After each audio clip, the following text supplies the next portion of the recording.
সিদ্দিকী এসেছি, আমি আমার নবী মাথাটা উঠান না। আবু বকর বলছে, ওগো নবী, আমি যত সমস্ত নেকিগুলো করেছি আপনার উম্মতের জন্য দান করে দিলাম, আপনি মাথাটা উঠান। আবার জানো দ্বিতীয় আপনার জানো উমর ফারুক রাদিয়াল্লাহু তাআলা আনহু এসে বলছে, তবু আমার নবী মাথাটা উঠালেন না। আমার উমর ফারুক রাদিয়াল্লাহু তাআলা আনহু এসে বলছে, আসসালাতু ওয়াসসালামু আলাইকা রাসূলুল্লাহ, তবু নবী আপনি কেন কিসের জন্য কাঁদছেন? যে উমর আমি 26 বছরের যুবক ছিলাম, আপনাকে কাতাল করার জন্য গিয়েছিলাম, তরবারি দিয়েছিলাম, তরবারিতেও আঘাত করার জন্য গিয়েছি, আপনার চেহারা দেখে আমি কলমা পড়ে মুসলমান হয়ে গেছি।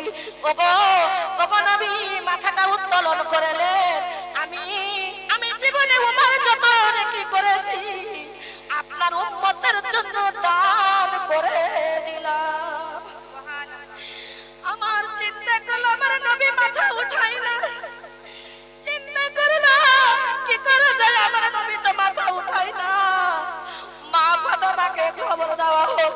মা ফাতেমা ছুটে ইমাম হাসান হুসাইন এসে উপস্থিত হয়ে গেলেন, আর যেন বললেন, ওগো আব্বা জান, আমার আব্বা আপনি মাথাটা আমার উঠিয়েলেন, কারণ আপনার নাতিরা কান্না করে আপনার একাকার হয়ে গেছে, ধুলাই গড়াগড়ি দেয়। আমি ফাতেমা পাগল হয়ে গেছি, আপনার জামাই পাগল হয়ে গেছে, আপনার সাহাবীরা পাগল হয়ে গেছে, আপনাকে খুঁজতে খুঁজতে আমরা পাগল হয়ে গেছি। আব্বা গো আপনি মাথাটা উত্তোলন করে। আমার মা ফাতেমার কথাও আমার নবী সাড়া দিল না। চিন্তা করে দেখেন, সিজদায় 2 রাকাত নামাজ পড়ার জন্য আমার মা ফাতেমা যেন সিজদায় পড়ে গেল, আল্লাহকে ডাক দিয়া বলে, ওগো আল্লাহ, আমি ফাতেমা, আমার তো কিছু নাই, আমার বাবা মাথাটা উত্তোলন কেন করে না? আমার তেমন খাবার তো কিছু নাই, আমার একটা সন্তান নয় 2টা সন্তান, এই দুটা সন্তান ছাড়া আমার তো কিছু নাই। ওগো আল্লাহ, আমার যদি বাবা মাথা উত্তোলন করে লাই, আমার ইমাম হাসান হুসাইনকে আমি আমার আব্বা জানের উম্মতের জন্য কুরবানি দিয়ে দিলাম। আমার আল্লাহ জিবরাইলকে বললেন, জিবরাইল শুনে নাও, আমার মা ফাতেমার ইমাম হাসান আর হুসাইনের আমি 2 সন্তানের কুরবানি কবুল করে নিলাম। মা ওই কবুল করে নিলাম। আমার নবী মাথা উঠিয়ে নিয়েছেন, মাথা উঠার পরে বলছে, গো আব্বা, আমার আল্লাহ বলেন, আমি আমার নবী আমার বন্ধুকে জানাইয়া দাও, আমি ফাতেমার ইমাম হাসান হুসেনকে কুরবানি কবুল করে নিলাম। সুবহানাল্লাহ, কবুল করে নিলাম। আমার বন্ধুকে বলে দাও মাথাটা উত্তোলন করে নাও। মাথাটা উত্তোলন করে নিলে আমার দয়ার আল্লাহ যখন যেন আপনার ওহী, আপনার যেন আওয়াজ ভেসে আসলো, গায়েবী খবর চলে আসলো, আমার নবী মাথাটা উঠিয়ে নাই, আমার বন্ধু উঠিয়ে নিল।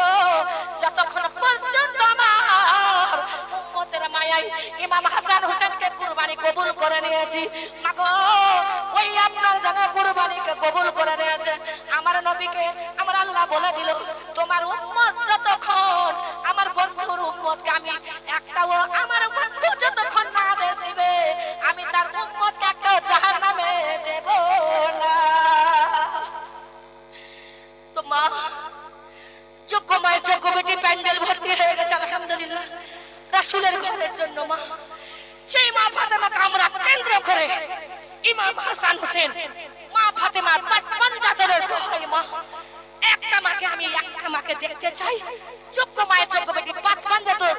এই কথাগুলো তাকেই ভালো লাগবে যার কলবে নবী আছে, মা তাকেই কথা ভালো লাগবে, আর যার কলবে নবী নাই তাকেই কথা ভালো লাগবে না। মা মা যারা আসলে নবী, সেই নবী, ওই নবী ছাড়া আমরা হাসরে পার হতে পারবো না, যেই নবী ছাড়া মিজানে পার হতে পারবো না, যেই নবী ছাড়া জাহান্নাম থেকে আমরা রক্ষা পাবো না। মা জান্নাতে আমরা জাহান্নাম থেকে মা আমার নবী, আপনার নবী দোজাহানের বাচ্চা জান্নাতে ঢুকিয়ে দিবে। মা সেই নবীর মহব্বতে, পাঞ্জাতনের মহব্বতে একজন যোগ্য মায়ের যোগ্য বেটি, যারা আল্লাহর খাস রহমতি বান্দি রয়েছেন, যারা রাসূলের প্রেমিক রয়েছেন, যারা আমার খাস বান্দি রয়েছেন, একজন যোগ্য মায়ের যোগ্য বেটিকে দেখতে চাই। 500 টাকার দাতা পাঞ্জাতনের নামে কেউ নেই মা।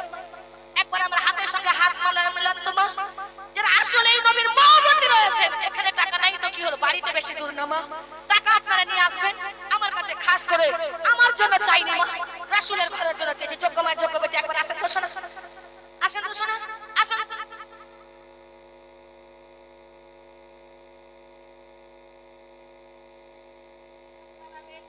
যোগ্য মায়ের যোগ্য বেটি ছিলেন, যোগ্য মায়ের যোগ্য বেটি ছিল এখানেতে। আর 500 টাকা দান করলো আমার এই রাসূলের ঘরেতে। আল্লাহ গো, বললাম আচ্ছা আলহামদুলিল্লাহ। বাকি যারা দিবেন তারা একটা কমিটির মেয়েরা খাতা নিয়ে বসেন আর টাকাগুলো ধরেন। আমি কিন্তু টাকা ধরতে পারবো না, কমিটির মেয়েরা আমার পাশে বসুক। কমিটির মেয়েরা আমার কাছে আসবে, ব্যাগ নিয়ে আসেন। এইখানে নগদ হবে, বাকি হবে, আমার কাছে আসেন। কোন জমির যোগ্য মায়ের যোগ্য বেটি ছিল এখানেতে, রাসূলের ঘরে 500 টাকা দান করলো আমার আল্লাহ। আল্লাহ যতক্ষণ পর্যন্ত মায়েদেরকে জান্নাত হিসেবে না কবুল করবে, ততক্ষণ পর্যন্ত ওদেরকে দেন আল্লাহ। ঠিক আছে, ঠিক আছে। 500 টাকা দিলে এক কিন্তু ভালো ব্যাগ নিয়ে বসেন, এখানে আমার সামনে বসেন। মা, প্রত্যেক মাকে বলছি মা, যারা নবীর মহব্বতী রয়েছেন, কি রব্বুল আলামিন এই পারুল নামে আল্লাহ বসেছিলেন জান্নাতের বাগানে, রাসূলের ঘরে দান করেছে। আল্লাহ গো, ওই পারুলকে আল্লাহ তুমি জান্নাত হিসেবে কবুল করে নাও।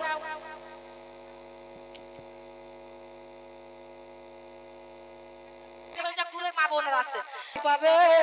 ওগো রব্বুল আলামিন, প্রত্যেক মা বোনকে বলছি, আপনারা যদি আজকে এরকম পাষাণ হয়ে থাকেন শোনা, কালকে বাস্তব আপনাদের সন্তান এরকম পাষাণ হয়ে থাকবে। আজকে কার বাবা কবরে শুয়ে আছে, কার মা কবরে শুয়ে আছে, কার স্বামী কবরে শুয়ে আছে, তুই আমার হবে গোরস্থান। সুবহানাল্লাহ বলেন।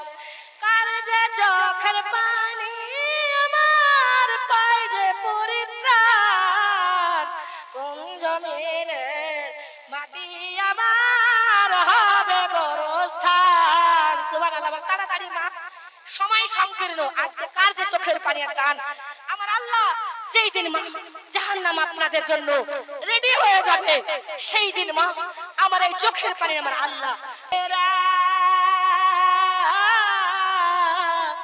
দিশাহারা মরণের ভয় করে না, প্রেম তো মরে না, প্রেম তো মরে না। প্রেম করেছে মুসা নবী তুর পাহাড়ে গেছে চলি, প্রেম করেছেন মুসা নবী তুর পাহাড়ে গেছে চলি। ঝলকেতে পাহাড় পুড়ে মুসা নবী পুড়ে না, প্রেম তো মরে না, প্রেম তো মরে না। প্রেম করেছেন ইব্রাহিম নবী নমরুদের আগুনে ফেলি, প্রেম করেছেন ইব্রাহিম নবী নমরুদের আগুনে ফেলি। আগুন হইল ফুল বাগিচা ইব্রাহিম নবীর ফসল পুড়ে না, প্রেম তো মরে না, প্রেম তো